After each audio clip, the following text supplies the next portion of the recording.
చంద్రబాబు నాయుడుకు మధ్యంతర bail రావడంపై MLA Ashok బాబు హర్షం వ్యక్తం చేశారు. ఇక నవంబర్ 8 లోపు సుప్రీంకోర్టులో 17A కేసుకు సంబంధించి జడ్జిమెంట్ రావచ్చునని ఎమ్మెల్యే అశోక్ బాబు తెలిపారు.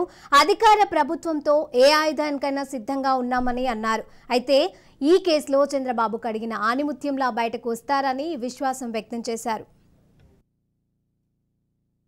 తర్వాత కూడా ఆయన ఇబ్బంది పడే పరిస్థితి తేవాలని ఒక ఆలోచన ఉన్నట్టుగా మాకు సమాచారం తెలిసింది.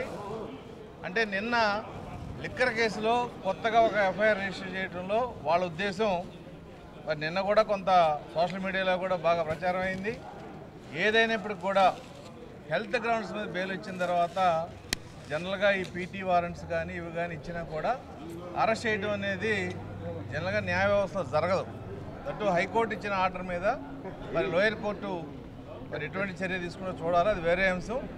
రెండో అంశం ఏంటంటే ఈ 4 వారాల బెయిల్ అనేది 28 నవంబర్ 2023 5 గంటలకి మళ్ళీ ఆయన రాజమండ్రి సెంట్రల్ జైల్లో రిపోర్ట్ చేయాల్సిన పరిస్థితి ఉంది.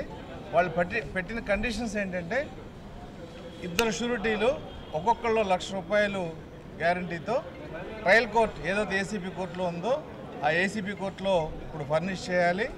రెండో అంశం ఆయనకి నచ్చిన హాస్పిటల్లో ఆయన ఖర్చుల మీద ట్రీట్మెంట్ తీసుకునే అవకాశం ఒకటి హైకోర్టు కలిగించింది.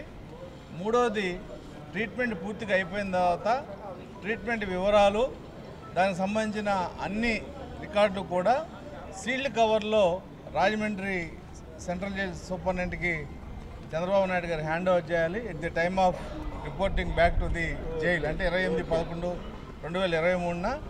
ఆ సీల్డ్ కవర్ని యథాతథంగా superintendent Rajahmundry central jail trial కోర్టుకి అంటే ఏసీపీ కోర్టుకి హ్యాండ్ ఓవర్ చేయాల్సిందిగా హైకోర్టు కండిషన్ పెట్టింది.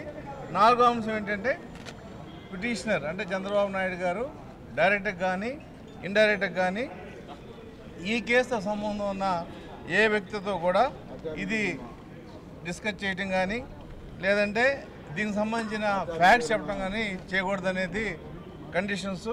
ఈ 5 కండిషన్స్తో ఇవాళ మరి 4 వారాలు